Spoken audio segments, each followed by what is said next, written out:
You wake up to them every morning and they inform you about the top headlines of what is going on around the world. But what you see each morning on your television is only a small glimpse of what goes into the making of this morning news program.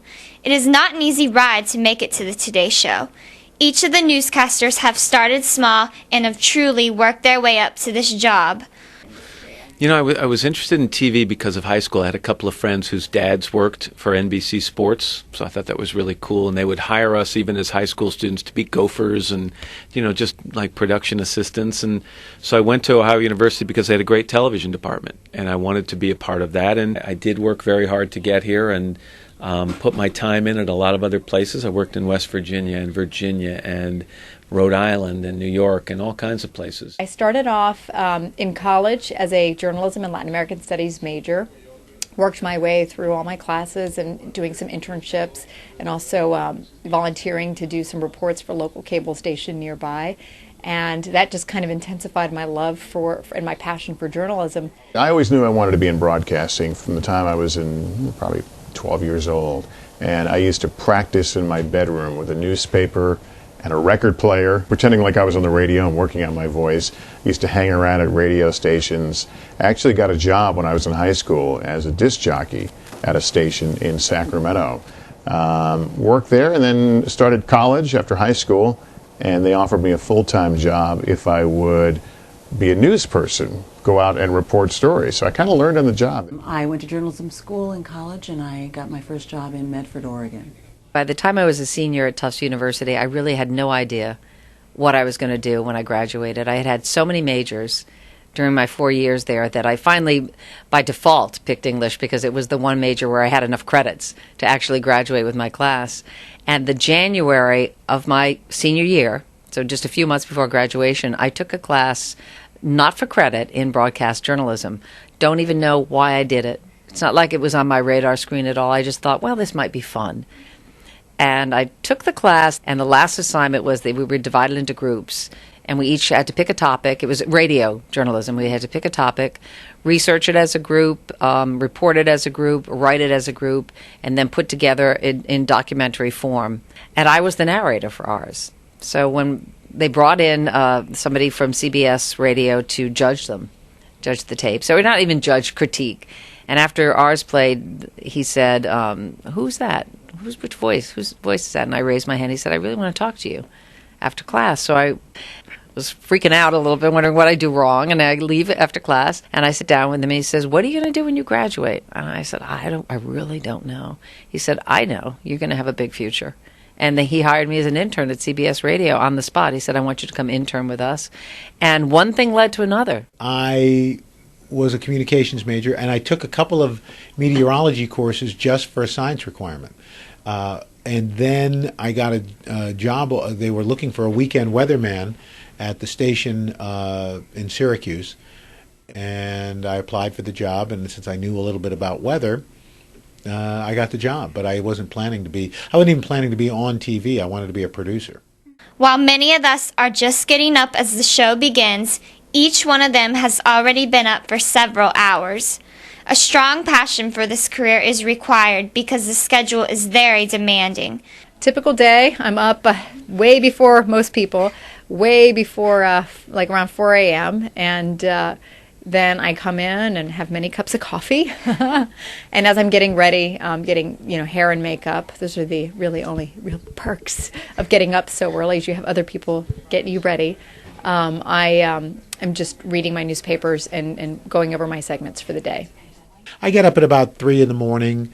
I get up, I get dressed. I talk with my meteorologist both at the Weather Channel and at the Today Show. We go online. We talk about what we're going to do for each respective program. I get in to hear about 4:45, have makeup, or as I like to call it, special effects done.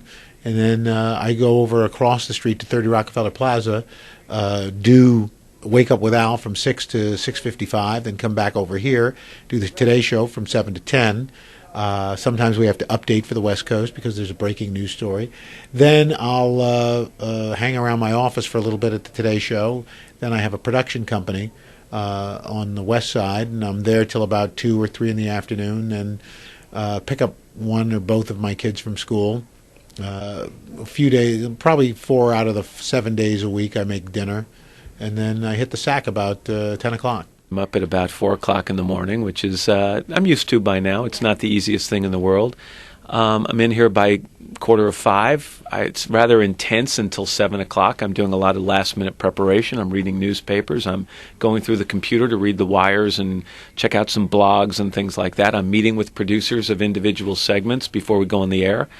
I go down about a half hour before we go on the air and start doing promos with stations across the country. And then 7 o'clock, I think you know where I am, until 9. And those 2 hours are pretty rapid fire. You know, I don't have much time to breathe. And after work, I do a lot of what I call the domestics of the job. I meet with producers again. I try and get on the phone and deal with people I want to book for future shows.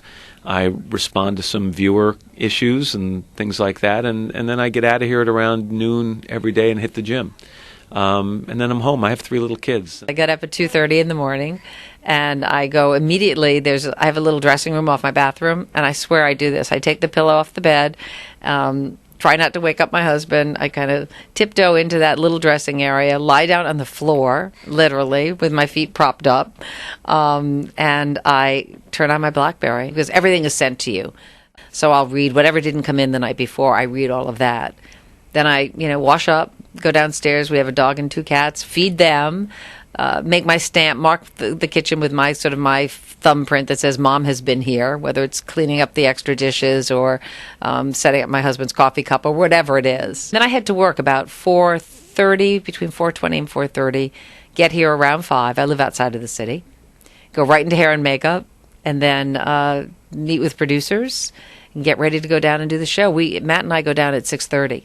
The show covers a variety of topics such as breaking news, politics, legal stories, cooking segments, and fashion segments, just to name a few.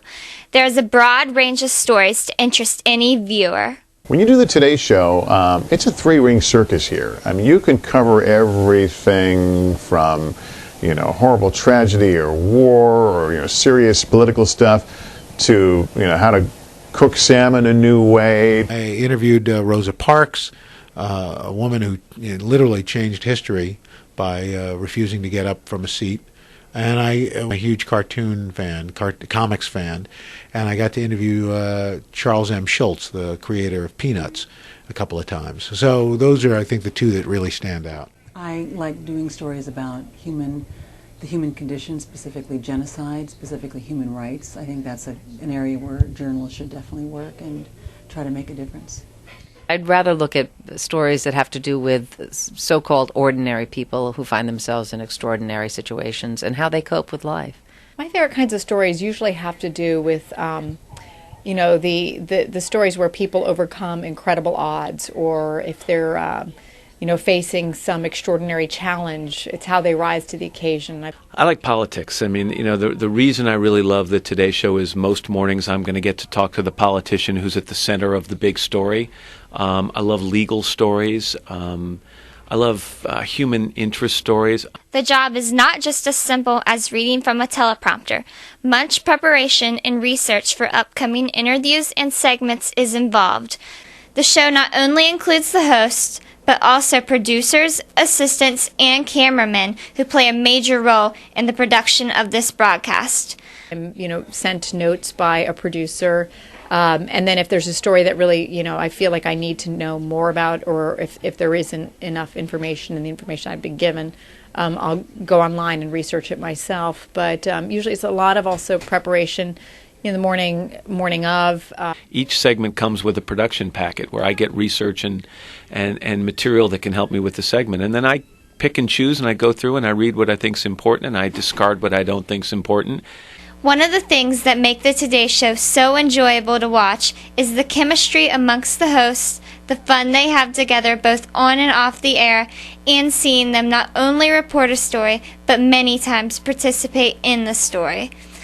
We went ziplining in Vancouver, which was great. We climbed the Great Wall in China, which was unbelievable. Those experiences you'll never forget. Going to the top of the Statue of Liberty was tremendous fun. Performing with the Rockettes, always a fantasy of mine.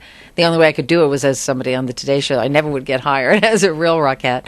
I've played with Earth, Wind and Fire and Jefferson Starship and Steve Miller and Peter Frampton, Captain and Tennille. It's been fun. Today's Show, there's never a shortage of ideas and adventures. The only thing I haven't done that they asked me to do, they asked me one time to jump out of an airplane with a parachute. And even though I love airplanes, and I've flown with the Blue Angels and the Thunderbirds, B-1 bombers, you name it, I love all that, I will not jump out of an airplane. And that was right. That was one place I drew the line.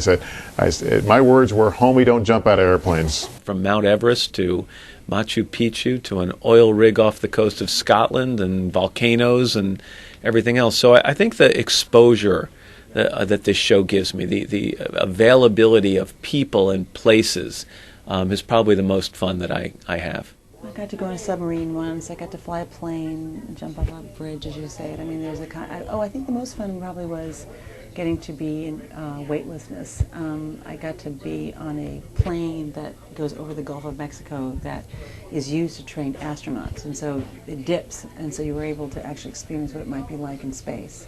Connecting with the audience is vital to each of them. Several fans head to Rockefeller Plaza each and every morning to try to get a chance to meet and greet the hosts, including Lenny, who has been coming to the plaza every weekday morning since September 1994 and is almost as beloved as the hosts.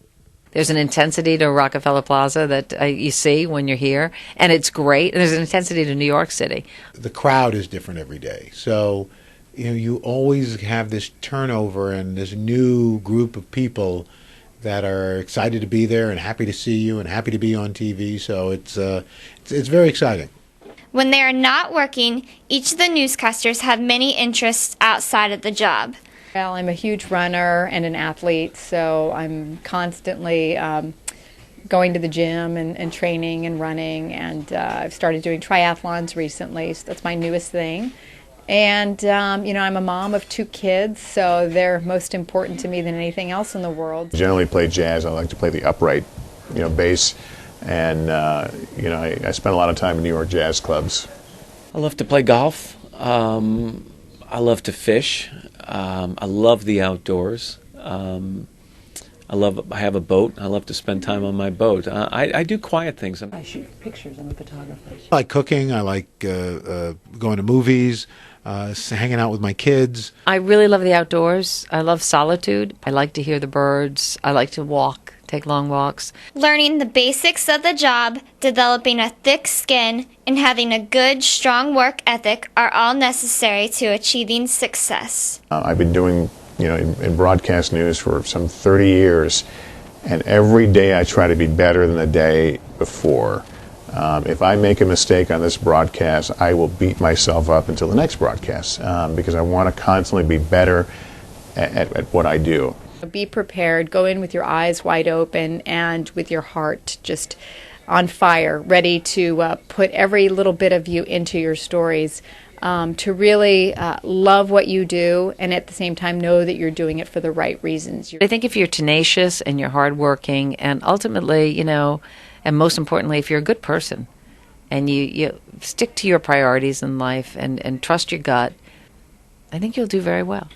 Although a lot of what we do is sitting in front of a camera and just talking off the top of our heads, a lot of what we also do is write stories. And once you learn to write stories, you can learn to better tell stories, and you're better then on your feet. So those 2 things I think are really important. And develop a thick skin. It's a tough business. There'll be some setbacks, and you'll have critics. And you got to learn to kind of brush that off and do what you think's in your heart. The life of the news person may be viewed by many as glamorous, full of exciting travel, and being in the spotlight. The reality, however, is a lot of hard work, dedication, sacrifice, and teamwork, which is exactly what is displayed by those at the Today Show and what makes the Today Show the #1 morning news program in America. Reporting outside of Studio 1A in Rockefeller Center, I'm Lauren McMillen.